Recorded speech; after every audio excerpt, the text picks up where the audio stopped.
All right, and we're back. What a great way to kind of get on with these matches. Now, of course, I'm looking to see if I can get the reaction of Oolong here, but we are going to go into the lower finals now. It is going to be none other than Jjjosie versus Turb0 that you just saw playing out, right? And it's gonna be a blast, I think. Yeah, where did Defur go? It was I just see another Dr. Oolong. It would be even more funny if I switched it to this, because you were out of the camera, and then it's just like, yeah, I had Oolong in the house here with me, you know. But we are going to get into the lobby just in a second. But before we do that, we haven't heard the predictions from Oakfire, who's returning now. So what do you think about this upcoming match between Turb0 and Jjjosie, Oakfire?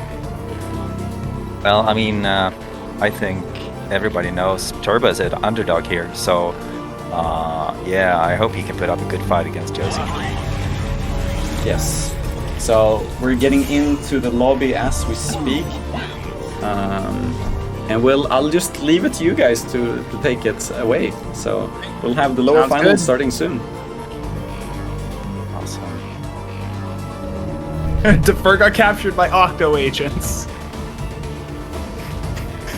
All right, getting into this match. So Oakfire, not necessarily just on the results of this match, but do you have any predictions for what we're gonna see here? I think Turb0 is gonna try to go radical. I mean, to be able to put Jjjosie off guard, you have to do something unexpected, or you just have to, do the hammer E and the bullet hell to perfection, like we saw Tesseract do. Mm-hmm. So, yeah, what do you think? I think that we're gonna see. I think that if Jjjosie was gonna pull out the tether anywhere, he was gonna pull it out here. All right. Oh, okay. That's not the actual match too. Okay. This is still lag test. Actually, shoot. What is that I see? Do I see a Nova Helix? I don't. Oh yeah, you do. It's a Helix. That would have been pretty weird if I was seeing it and you weren't. It's radical. Radical. That's what I was talking about. Radical. Oh, let's see. The Helix is gonna be tough with Jjjosie, so Turb0 really have to overwhelm him with pellets at the same time as shooting the Helix. Otherwise, it's so easy to take it out with the Raptor or the Hurricane. We're gonna see, but Jjjosie ain't got no Raptor. Is the thing.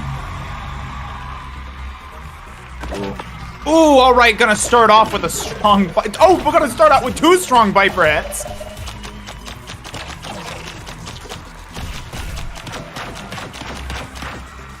Alright, those Helixes are pretty scary. They do 25 damage a hit. Yeah, he can use a shield or just throw empty guns. But he didn't really bother. Oh, the behind the back snowball! What was that? Oh my god. That was beautiful. Oh my goodness. Oh He's my getting god. a style show. Oh, that's why. Oh man. All right, and Jjjosie's gonna take round 1, but you know what? Turb0 actually did a really good job at the end there. Either way, it looked like Jjjosie was relaxing a little bit too much, and then Turb0 got a lot of hits. Yep. So the Helix 9-second weapon. It has 2 shots. Each one of those shots produces 2 of those projectiles that you see Turb0 using right now. Oh, I don't know if I like one of the angles. One of the angles on those is probably going to go far off to the side. Wait, did I just hear a tether break? Oh my gosh, Turb0 is running the tether. Okay, so this is a bananas build. Yeah, I was expecting that. I couldn't see it when we started the game. Okay. But Jjjosie. No wonder Jjjosie ended up taking so much damage.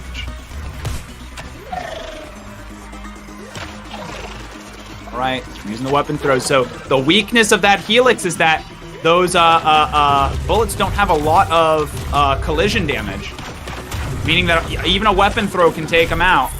That was a really good tether run by Turb0, taking a lot of damage on Jjjosie.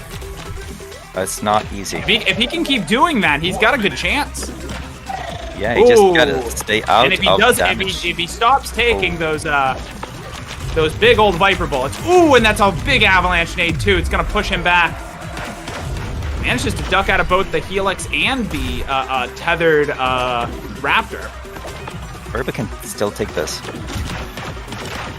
And Jjosie's gonna take round 1. Turbo Well, that literally was having to exciting. hit a floor at the end there. I think it was pretty cool. I mean, I'm surprised Turbo chose this loadout, but I'm happy he did. It was a brave choice, and really trying to overload Jjjosie with stuff going on. And Jjjosie did not have good counter to the Helix either. So, but he's a good dodger. He can throw the empty items to delete the Helix orbs. So. Yeah, and even then it forces him to, use the shield or wait till his weapons are off cooldown, and most of his weapons are pretty high cooldown. So it'll be interesting. No weapon swaps. We're going right into this next match. And like I was saying before, Jjosie's getting all the room he needs to really lay down these hammer bullets. Nice dodge by Turbo in the first attack. Actually, the Wildcat has a pretty good amount of collision. He might be able to use the Wildcat to break some of those helixes if need be. That Avanade. Oh my god. Yep. Pushing him back. Oh, the behind the back nade. All right, I think we're getting ready for another tether push. Ooh, the snowball's gonna come out. Will he even get the chance?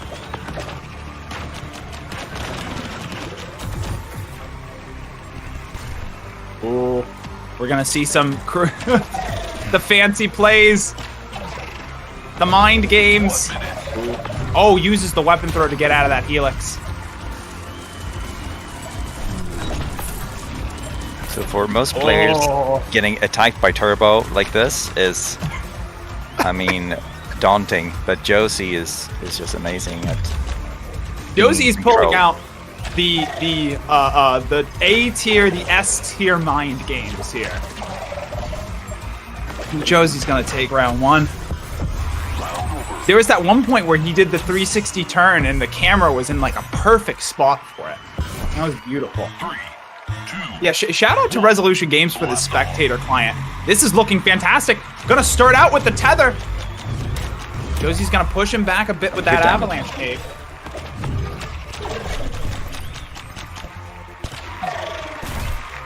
If he can just avoid the Viper and do that much damage on each tether, he might be able to pull it. Yeah. Easier said than done. Ooh, that's a lot. That's a lot of damage. Beautiful. Beautiful attack by Turbo. Ooh, and sadly that tether breaks. And remember what I said during that match of Jjjosie and Tesseract. Tesseract was able to keep up the pressure on Jjjosie. Ooh, to the point where he wasn't able to get an advantageous spot on his play area. He doesn't even look at that Viper bullet. He's going purely off of muscle memory. Yeah, when Turbo has that tether, it's pushing Jjjosie back, but in the meantime, when he has to, wait for it to come off of cooldown, Jjosie's getting ideal positioning right on the front of his play area. Yeah, the Viper play by Jjjosie is probably the best in the game also. He's such a strong curve master. And he's got really long arms, it looks like. He can really swing those Vipers. Like, it's so scary to meet him in queue. Yeah. He is actually really tall in real life. Yeah. I can imagine. All right. Ooh, those helixes, is one of those gonna hit? Oh, okay. Jjjosie manages to get through them. Did he? Am I going crazy, or did he just throw away his No, Viper? he threw away the Viper. He was threw away the Viper. juggling He a said, little bit. I don't need it. I don't need the Viper. It's too. I don't need it. I mean, this is Too pretty good close for me. Yeah. I think that Turbo could take it if he gets another fight. Oh well, I did speak too soon, huh? I was expecting one more That was tether. an exciting round. All right, are we gonna see the weapon swap? We are, okay. Okay. So what do you think we're gonna see, Oolong? I think we might see another Bananas. So Bananas for Blaston is a well-known Tether player within the Discord and overall in the community. And he's known for, usually with the Tether build, you want to be having a lot of really low cooldown weapons that work well with the Tether. So specifically the Raptor, which is the 2-second pistol, the Wildcat, which is the 3-second submachine gun, and the Hammer, which is the 3-second shotgun. We haven't seen it all during this. But Bananas sort of it will go out and will use longer cooldown weapons in conjunction with the Tether, specifically the Super Majestic, which is 10 seconds, and the Helix, which we just saw there, which was 9 seconds, to sort of add a little bit of extra hazards on the field before he then goes in with the Tether. So I wouldn't be surprised if we saw Turb0 switch to like a Super Majestic here. So do you think Jjosie's gonna stick to his loadout? Depends on how fancy he wants to be. He could fire back with his own Tether. I don't think he was going to change his loadout unless Turb0 did. So we will just have to see. Yeah, maybe he'll give us a surprise. He could do that. And it's going to be interesting. Again, giving Jjjosie that ideal spot on the stage is really very, very dangerous, especially with the Viper Ellipse and the Hammer Ellipse, both with the extended hitboxes on the front, or I guess the fire boxes. We are going into our testing round here. But Turbo's doing a good job with the Tether to overflow Jjjosie, but during the cooldown and he's taking too much damage by Jjjosie, so it's not enough. Oh my gosh! Look at those nades! Oh, it was a surprise. Those nades! Whoa! Okay. No shields, almost all nades. No shields, no hammers. Is it the Nova nade? I can't tell. It's the Nova nade, the Avalanche nade, the Lance nade, and the Majestic nade, along with the Snowball. It's only the Hammer nade he didn't bring. It's a bit too expensive, maybe.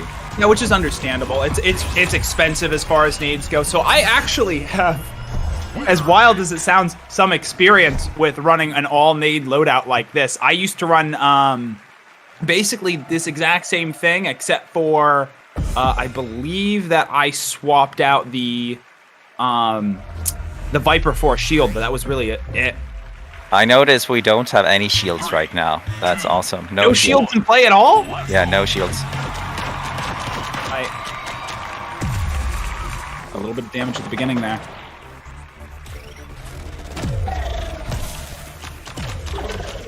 It's gonna be interesting. So something I like to talk about, not a stat in game, but I like to talk about the duration of certain weapons, which is how long they can effectively be used for. And the big weakness to nades is that it's very hard to have a longer duration of their use, which essentially makes their cooldown longer than other low cooldown weapons. So it's gonna be hard for Jjjosie here if he uses all the nades like he has now to get back. Ooh, but a Viper bullet is going to make contact. Really close game now. I mean, Jjjosie must be feeling confident to bring this loadout. You're really vulnerable. Yep. However, you've got a huge potential for damage output, especially if he can get that ideal positioning. He's gonna juggle him. He's gonna juggle him. We've only ever seen that theory. We've only ever seen that in scholarly texts on Blaston. It's always been theoretical, but no one's ever actually managed to do it, much less in a tournament match. Oh my that Viper. Oh, another Viper. Oh my god. Jjjosie is on fire. I would like to thank Resolution Game for giving us the opportunity to watch these absolutely wild matches. Absolutely. Thank you, Jjjosie, for bringing this wild loadout to this level of a gameplay. So much fun to watch. It is. It really is.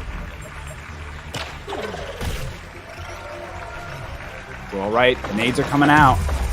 So yeah, if Jjjosie takes a couple points of damage here, it's not going to be nearly as big a deal as him versus Tesseract, because his damage output is so the top end of it is so high that he can get back whatever he needs to. Yeah. We're gonna have to see if Turb0 can take him out before that point happens. Oh, with another 360 snowball. It's beautiful. Oh, the two majestic nades. Gonna take up all of the center of this play area. 1 minute.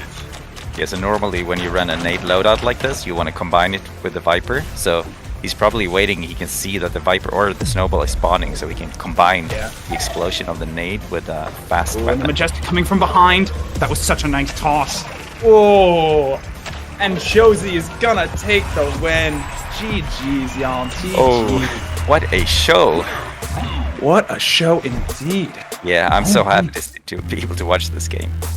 Oh my gosh, yeah, listen, chat, we're watching it right alongside y'all. That was, I mean, as someone who loves watching matches of this game, watching him literally juggle on stream was probably one of the most wild things I've seen, and I've been casting Blaston for half a year now. Yeah, we got some beautiful moves there. I mean, the juggling, that was amazing, and the snowball spins, he did that twice. Oh didn't my he? gosh. Oh my goodness. I hope that people were clipping in chat. I was only able to clip once or twice, but that was probably the most, in that entire last match is its own highlight in itself. But all right, we should probably let Cruxer back in. I mean, Defur. Oh Hey. my god. That's embarrassing. Like, the only It's thing been a I long can say... day, I'm sorry.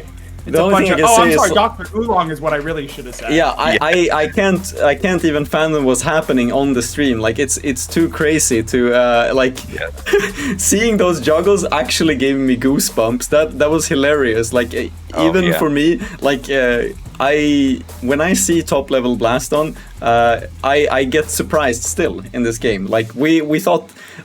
You know, we've been talking about meta this weekend and talking about like, okay, this is feeling defined, and then Jjjosie just comes out swinging with the nade loadout, which is very, I think, almost similar to, maybe not the exact same, but the Japanese player Kurohoku, I think, who also streams Blaston a lot, but it was very much like similar to see it, and just busting that out from nowhere. Mental destruction. Like, I can't. Now this very much puts everything into perspective now, because it's like, okay, Jjjosie got 3-0'd to go down to the lower bracket now, right? And then comes back with a 3-0. Like, still, by the way, only 3-0s in these finals. Like, we have not had anything else. And That's incredible. It's so crazy. And I mean, now going back up against Tesseract, it's gonna be Jjjosie then, of course. This almost makes me wonder if this like changes things, because if you go from that kind of insane victory, doesn't that make it a bit higher of a chance that it might go better now against Tesseract? We can take a look at the bracket here. Of course, we did have Jjjosie throwing Woody, then getting 3-0'd by Tesseract, coming back now from winning against Turb0, and we are at the final stop of the Blaston Premier bracket. I'm almost getting sad when I say that. It's been like 3 weeks of competition in Blaston that has been on like a level we haven't really seen before, I would say. Like we have, you know, there have been tournaments, but the stakes have been raised so high that like it's very crazy to see all of this play out. I mean, we have had a prediction before against these, but we're gonna have it again. And Oakfire, how do you feel now about Tesseract going up against Jjjosie this time around? Well, now he got his practice match, so I think Jjjosie has maybe a little bit more experience playing Blaston. So I don't know. I mean, this is gonna be a battle of the titans. So I think Tesseract is gonna have a tougher time this game. How about you, Oolong? I think that if we learned anything from just watching that match, it's that if Jjjosie can get to a spot where he feels safe on his podium and can get to the front of it, that he can just do overwhelming damage with that Viper. So I think it's going to be very dependent on how much Tesseract is able to pressure Jjjosie. If he's able to keep up that pressure consistently and constantly keep him on the defense, I wouldn't be surprised if we saw another 3-0 for Tesseract, but if Jjjosie manages to get up on a round or manages to, you know, swing through with something that we haven't seen before, I wouldn't be surprised to see this go the other way.